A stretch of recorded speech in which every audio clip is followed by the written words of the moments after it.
Hey everybody, Goosebumps for Dummies here, and hey, we have to review, I don't know, Gokai Monster with this pervert named Mr. Mortman. Yes, he's probably a pervert. He acts like a fucking pedophile. He's very creepy, very kind of weird, and also he has this tongue-licking motion that he does in the episode. And honestly, it's relatable if you're in bed with a woman. Before we get into this book review, I have an item to flex. I got this in the mail today. And I didn't include my unboxing yesterday because, that was yesterday, and now it's today. Introducing Series 2000 Collection 2. So I don't know if y'all have ever seen these before, but these are from the UK, okay? And they're fat like your mama, and very beautiful. I love this. And it has Evil Twin on the cover, smack dab in the middle. And we also have the two body squeezers. And now this is 4, 5, and 6, the Series 2000 series. And they're actually pretty cheap online, and they have multiples. And you can find some, you just search up Series 2000 collections, where you go, like, lowest price or some shit. It should be pretty easy.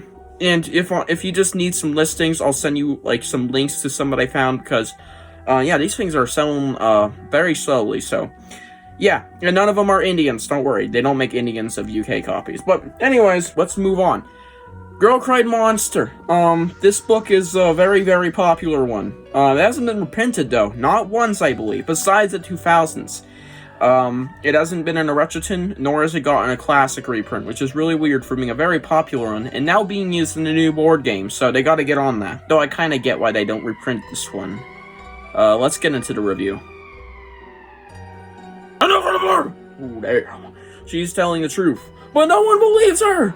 Lucy likes to tell monster stories. She's told so many that her friends and her family are sick of it. Then one day, Lucy discovers a real, live monster, the librarian in charge of the summer reading program. Wow, fascinating. Too bad Lucy's told so many monster tall tales.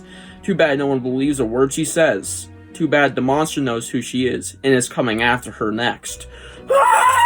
This book, I can get why it was banned. Yeah, you heard that right. This book was one of the challenge books in the 90s. This book was, I believe, banned in a few places from libraries and schools and stuff. Because there's a specific scene in here that is extremely inappropriate for children. And it's not sexual. Don't get your mind out of the fucking gutter. Obviously, you've all seen the episode, right? This book is a pretty good representation of that. I'd say on par with most of it. And, yeah, in the episode, he's eating spiders and crickets. In the book, he's eating something much worse. Not as bad as eating a human, but it is way worse than eating crickets and spiders. And he does do that other stuff too. Which makes this book extremely gross, and extremely, like, violent, and not good for children. So I can kind of get why this was banned in some schools. So, yeah, just keep that in mind that this book was challenged. This book was not very well liked by parents and adults. Stine, what the fuck? But yeah, let's get to the upsides. So what did I love about this book? Well, straight off the bat, the fucking ending. I'm gonna get out of the fucking way. The ending, the parents are monsters as well. I think it is perfectly in line with the later 62 books for its weird ending nonsense, because most of the first, 10 books have at least, reasonable endings that feel in line with each other. This book had an ending I expect from, a Series 2000 book or a late series book. Very, very strange, for being the 8th book in the original series, so that was very early to have this kind of weird ending that Stine liked to do later on with some of the later and weirder books. So yeah, I did like the ending. I really enjoyed that part. Another thing, the characters. Lucy's a pretty good protagonist. She's above average, to say the least. And Mr. Mortman is a fucking great villain, okay? Oh my god. Mr. Mortman deserves more love. He's a great villain.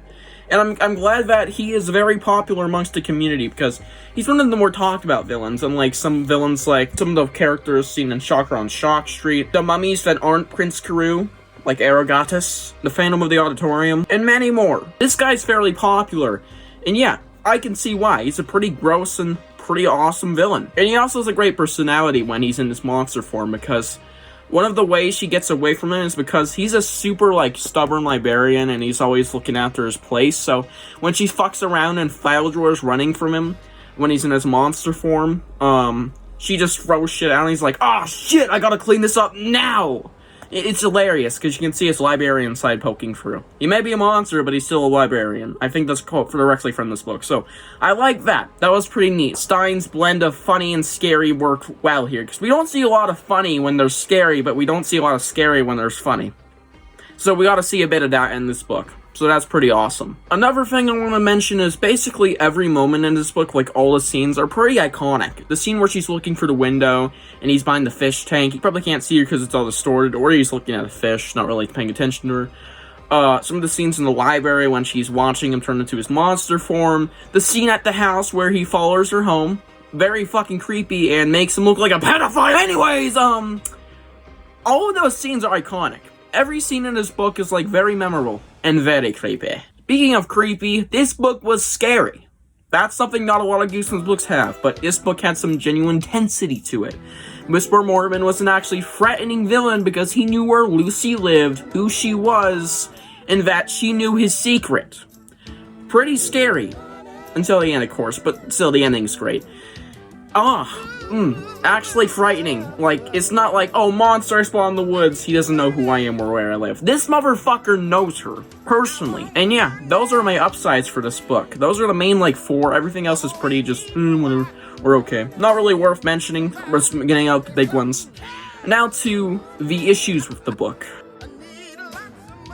These downsides are pretty interesting. I'm gonna go over them very fast, just, wrap this segment up. There isn't really much to iterate on these. So, the pacing was a bit off. I felt like the intro was a bit too long. It lasted like 5 chapters when we get to the library, and those 5 chapters are like 30 pages, god damn it. So, it does take a bit to get going, and the chapters in this book are pretty long, at least like 10 pages each. Definitely not the greatest paced book. Number 2, it has the trope of, oh no, parents don't believe daughter or son or whatever. And honestly, it's not awful here, but it's not the greatest, honestly. It's kind of below average for Stine's doing of that, since this book is literally about that trope. This whole book is entirely based off that trope. And basically, the entire fucking plot of the book is she has to get her parents to believe that there's a monster at the library, and it's Mr. Mormon. Wow, it's the entire plot, and that's not great. It's still a good book, but it's not, it can get old. And yeah, those are my downsides. Everything else, like I said, not really worth mentioning. It's just lots of minor nitpicks, or, it could have been better, or some shit. And yeah, let's move on to the poopy, doopy, scroopy, doopy, movie, gooby, gabby, blah, blah, blah, blah, blah. So what would I rate this book? Well, I'm gonna rate this book at 8.5 out of 10.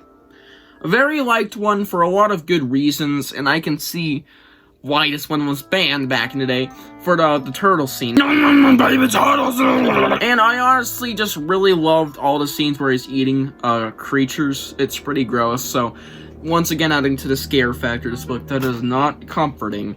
This book encapsulated the scary and the funny that Stine says he really likes to do. The villain was great. Lucy was a pretty good protagonist, above average. All the other characters were just okay or annoying. The parents were kind of annoying in this book. That's a minor nitpick, though. The writing was very good, but it was not very well paced, in my opinion. I think it was kind of dragging on. And it has that very, very common trope in Goosebumps where the parents don't believe the kid, and it's not very well done here. It's literally the entire book's plot, okay? And yeah, I hope you guys enjoyed this book review. Tell me what you think of the girl crime monster below, and I'll see you guys in the next one. Bye.